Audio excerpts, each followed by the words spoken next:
Shabbat Shalom, my friends. So today we begin the fourth book of the Torah, Sefer Bamidbar. In English, we translate Bamidbar means in the wilderness, but the ordinary English translation for the fourth book of the Torah is Numbers. And we'll get into that dissymmetry between Numbers and wilderness in a moment.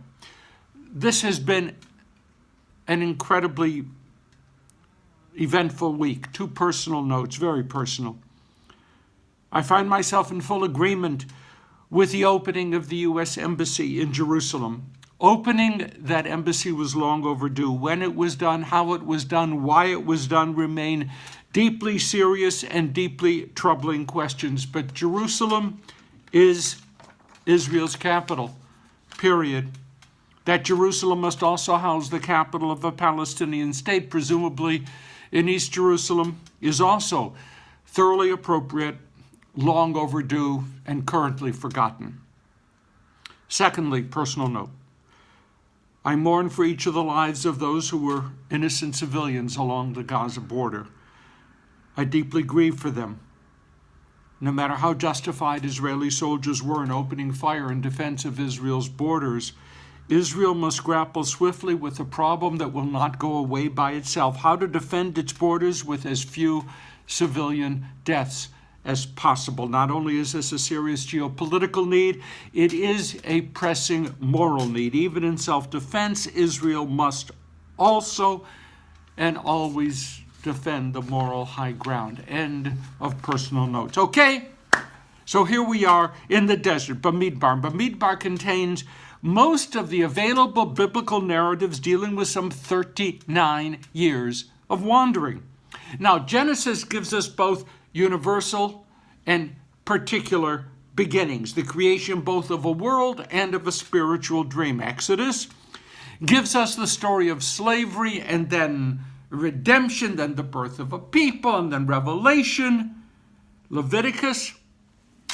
Leviticus gives us laws of sacrifice, not always very exciting, and that incredible gem known as the Holiness Code. And Deuteronomy is mostly what its name says, a repetition, a reframing of the core mitzvot as our people prepare to enter the promised land. And then there is Numbers, Bamidbar, and it contains most of what we know about what it meant for the people to live almost 4 decades in the wilderness. What do we have in there? Tzitzit and red heifer, Nazarite, cities of refuge, the blessings of that pagan prophet Balaam, remember him, Matovu Alecha Yaakov, the 12 spies, the rebellion of Korach, great stories, all we know about the wilderness wandering. Now, the second verse of this book, chapter 1-2, contains a divine call for a census. Take a census of all of the Israelites. So that's what we call the fourth book, the book of Numbers. The people were counted. But why? And that's the point. Most commentators agree that the main purpose was to get the people ready for battle. Newly freed slaves could be viewed as easy pickings by various desert tribes. So the people, that is to say, of course, the men of fighting age, had to be counted, organized, and arranged. No census was taken among the Levites. Why? Think of the answer. Why no census among the Levites? Yes, you're right. The Levites would not be soldiers in any battle. Their tasks were to forever protect, defend the sacred objects and the sacred structures. But Nechama Leibowitz quoted the Midrash collection known as Midrash Rabbah, where it says that there is a lot more at stake here than military readiness. When you take a census, you count each and every person individually, one by one. I remember as I was trying several years ago to construct a detailed family tree on my mother's side of the family, coming across the census reports for my hometown, Cleveland, 1940. There we were, one by one, 3545 Grosvenor Road, my father, Harry Davids, Betty Davids, my sister Sandy, and me. Wow, The government recognized that I existed, that my family existed. I was counted, therefore I was. Eat your heart out, Descartes. I was counted, therefore I was. When you count someone, then they count. Isn't that an interesting phrase? I count.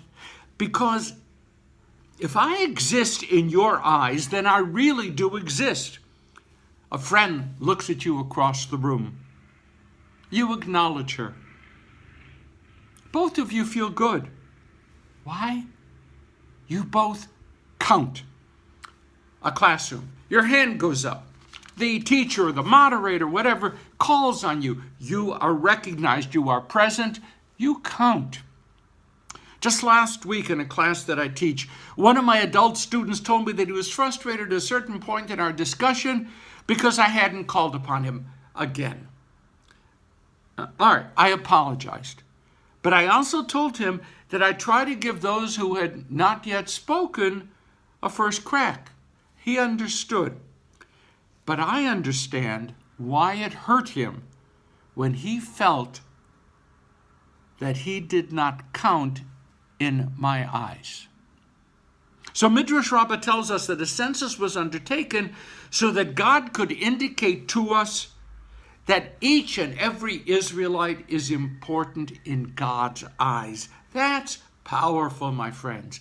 That's very powerful. Another text quoted by Nachmanides indicated that the census was a not so very subtle effort by God to tell the people that they would never make a successful go of settling the promised land unless each and every Israelite, each and every individual felt that they were needed to make the overall project successful. En somchin al hanes. The Israelites were forbidden to rely upon miracles upon God's hand. Each person, every person, is needed, or the settlement of the land could not take place. Leibowitz points out in a terrifically interesting note that Nachmanides is precisely the one who, in fact, relies upon miracles. That's a huge part of his method of interpretation. She said, "We have no greater believer in miracles in Jewish history than Nachmanides." But here, Nachmanides is saying, in the real world, God will do what God will do. And we must do what we can do. That's a great insight. Now, Jewish tradition can customarily warns us against counting people. I think we know that. You go, not one, not two, not three. That superstition arises out of a story in the book of Samuel, chapter 24, when King David orders a census without having divine authorization, and God sends a terrible punishment. The rabbis of old, the rabbis of today continue to be mystified by this event. And I would suggest to you that when so many people are so mystified by an event, then you have some really good basis for superstition. Okay, going back. Counting others is not a simple act. We count so as to marshal our forces, either military or political. We count as a way of indicating that each one of us, every one of us, really matters. When we are counted, we really exist.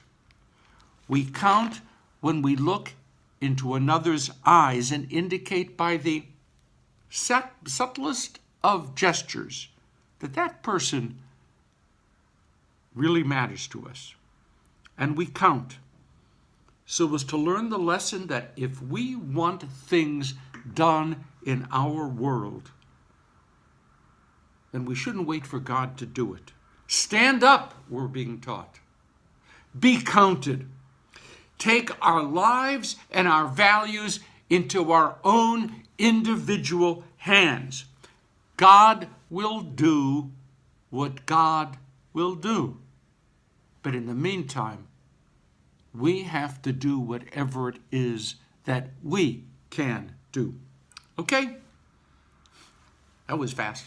That's it for another week. Have a great Shabbat.